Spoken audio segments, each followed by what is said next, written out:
열왕기하 6장 24절에서 7장 2절입니다.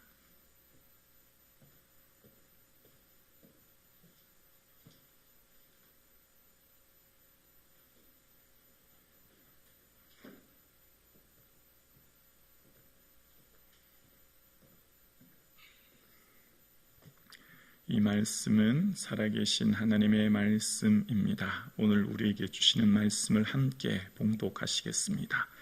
이후에 아람 왕 베나닷이 그의 온 군대를 모아 올라와서 사마리아를 에워싸니 아람 사람이 사마리아를 에워싸므로 성중이 크게 줄여서 나귀머리 하나에 은 80세겔이요 비둘기똥 4분의 1 값에 은 5세겔이라 하니 이스라엘 왕이 성 위로 지나갈 때 한 여인이 외쳐 이르되 나의 주 왕이여 도우소서. 왕이 이르되 여호와께서 너를 돕지 아니하시면 내가 무엇으로 너를 도우랴. 타작마당으로 말미암아 하겠느냐 포도주 틀로 말미암아 하겠느냐 하니라. 또 이르되 무슨 일이냐 하니 여인이 대답하되 이 여인이 내게 이르기를 내 아들을 내놓으라. 우리가 오늘 먹고 내일은 내 아들을 먹자 하매 우리가 드디어 내 아들을 삶아 먹었더니 이튿날에 내가 그 여인에게 이르되 내 아들을 내놓으라. 우리가 먹으리라 하나 그가 그의 아들을 숨겼나이다 하는지라. 왕이 그 여인의 말을 듣고 자기 옷을 찢으니라. 그가 성 위로 지나갈 때에 백성이 본즉 그의 속살에 굵은 베옷을 입었더라. 왕이 이르되 사밧의 아들 엘리사의 머리가 오늘 그의 몸에 붙어 있으면 하나님이 내게 벌 위에 벌을 내리실지라다 하니라. 그때 엘리사가 그의 집에 앉아있고 장로들이 그와 함께 앉아있는데 왕이 자기 처소에서 사람을 보냈더니 그 사자가 이르기 전에 엘리사가 장로들에게 이르되 너희는 이 살인한 자의 아들이 내 머리를 베려고 사람을 보내는 것을 보느냐. 너희는 보더도 사자가 오거든 문을 닫고 문 안에 들이지 말라. 그의 주인의 발소리가 그의 뒤에서 나지 아니하느냐 하고 무리와 말할 때에 그 사자가 그에게 이르니라. 왕이 이르되 이 재앙이 여호와께로부터 나왔으니 어찌 더 여호와를 기다리리요. 엘리사가 이르되 여호와의 말씀을 들을지어다. 여호와께서 이르시되 내일 이맘때에 사마리아 성문에서 고운 밀가루 한 스아를 한 세겔로 매매하고 보리 2수아를 한 세겔로 매매하리라 하셨느니라. 그때 왕이 그의 손에 의지하는 자 곧 한 장관이 하나님의 사람에게 대답하여 이르되 여호와께서 하늘에 창을 내신들 어찌 이런 일이 있으리요 하더라. 엘리사가 이르되 내가 내 눈으로 보리라. 그러나 그것을 먹지는 못하리라 하니라. 아멘.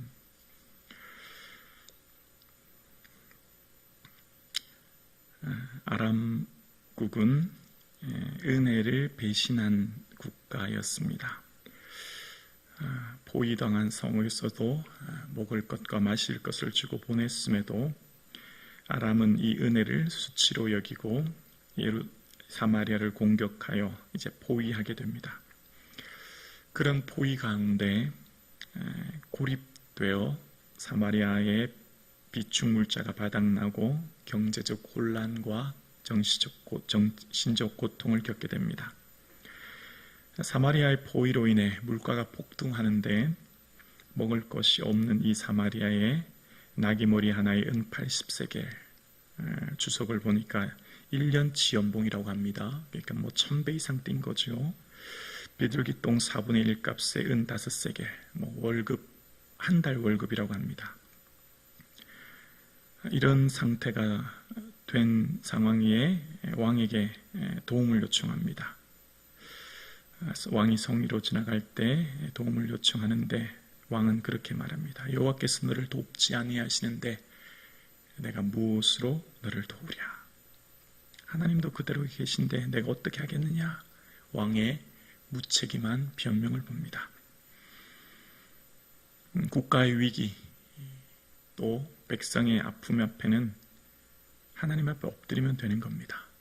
회개하는 것이 답이죠. 그런데 왕은 무책임하게 이후에 이 모든 잘못을 엘리사에게 돌리면서 엘리사 탓하는 왕의 모습을 봅니다. 그럴 때 무슨 일이 있었는지를 28절과 29절에는 정말 반인륜적 사건, 아주 끔찍하고 비극적인 일이 일어납니다. 오늘 설교는 하기가 참 어렵고 힘이 듭니다. 어떻게 하나님의 백성에게 이런 일이 있을 수 있는가? 입에 담기조차도 어려운 내용이 담겨져 있는 거예요. 이런 끔찍한 일 속에서 왕은 그저 하나님을 알지만 하나님을 믿지 못하는, 어쩌면 관념 속에 있는 하나님, 아버지 아합처럼 그냥 하나님에 대한 신뢰와 믿음이 없는, 그래서 엘리사 탓을 하는 모습. 그럴 때 한 신하를 보낼 때 엘리사는 이미 알게 되죠. 살인한 자의 아들이 내 머리를 보고 온다. 문을 닫고 있으라. 그럴 때 이미 신하가 와서 말합니다. 이 재앙이 여호와께로 왔다고 어찌 더 기다리겠냐고 말할 때 엘리사가 말합니다. 7장 1절 말씀인데요. 이렇게 말합니다. 엘리사가 이르되 여호와의 말씀을 들을지어다. 여호와께서 이르시되 내일 이맘때 사마리아 성문에서 고운 밀가루 한 스아를 한 세겔로 매매하고 보리 두 수아를 한 세겔로 매매하리라 하셨느니라. 여호와의 말씀을 들어라. 하나님 말씀하셨다. 내일 이맘때가 되면, 하루가 지나면 평상시대로 모든 물가가 안정되어서 고운 밀가루의 한 스아를 한 세겔로 보리 두 수아를 한 세겔로 매매하게 되는 은혜를 입게 된다. 그랬더니 한 장관이 어떻게 합니까? 하늘에서 창을 낸들 어떻게 이런 일이 있겠느냐 비웃게 됩니다. 자, 오늘 왜 이 말씀을 우리에게 하실까요? 정말 설교하기가 참 어렵습니다. 어떻게 이런 일이 성경에 기록되어 있나? 하나님은 오늘 저와 여러분에게 뭘 말씀하시려고 이 사건을 기록하셔서 오늘 이 시대 우리에게 말씀하고 계실까요? 그 핵심은 여호와의 말씀은 반드시 다 이루어진다는 겁니다. 하나님의 말씀은 반드시 다 성취된다는 거예요.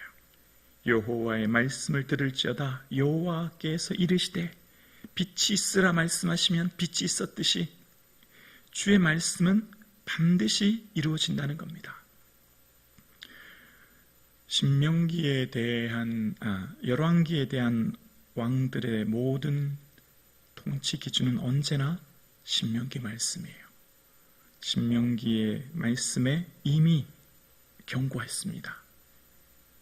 신명기 28장 53절에 보면 이렇게 말씀하셨습니다. 내가 적군에게 애워싸이고 맹렬한 공격을 받아 곤란을 당함으로 내 하나님 여호와께서 내게 주신 자녀 곧 내 몸의 소생의 살을 먹을 것이라. 내게 주신 자녀 곧 내 몸의 소생의 살을 먹게 된다. 언제요? 내가 풍족하여도 기쁨으로 여호와를 섬기지 못할 때, 모든 것이 하나님께서 주신 것을 잊어버리고 우상을 섬기며 살아갈 때 어떤 일이 있게 될 것이라고 하는 걸 미리 다 이미 얘기하신 거예요. 뭘 말씀하시죠? 하나님 말씀은 반드시 다 성취되는데 진짜 믿고 살아가는 사람인가? 그냥 그럴 걸 설마 그렇게 하는 사람과는 그 삶의 내용이 결정된다는 겁니다. 풀은 마르고 꽃은 시드나 여호와의 말씀은 영원합니다. 세상 모든 것이 다 변해도 하나님의 말씀은 반드시 이루어지는 줄로 믿습니다. 말씀에 이야기합니다. 지옥이 있다고요. 그런데 사람들은 말합니다. 설마 사랑의 하나님이 지옥을 만드시겠어? 신학자나 목회자도 그것은 사랑의 하나님이 주님을 잘 따르라고 말씀하시는 거지 지옥은 없어라고 이야기합니다. 정말 그럴까요? 주님 말씀하셨는데요. 범죄하면 내 손을 찍어버리라. 장애인으로 영생에 들어가는 것이 지옥 곧 꺼지지 않는 불에 들어가는 것보다 더 낫다. 지옥은 반드시 있습니다. 지옥을 있다고 믿는 사람과 있을 걸 추상적으로, 관념적으로 보험 들듯이 신앙생활 하는 사람과는 오늘 삶의 내용이 천지 차이인 거예요. 오늘 삶의 내용이 확연하게 다른 겁니다. 우리의 믿음은 궁극적으로 무엇을 위해 나갑니까? 천국이에요. 믿음이 결국 곧 영혼의 구원입니다.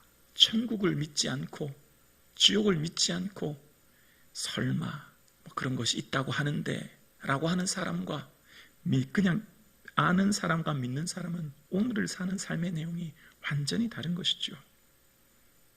사람이 온 천하를 얻고도 제 목숨을 잃으면 무엇이 유익하겠느냐?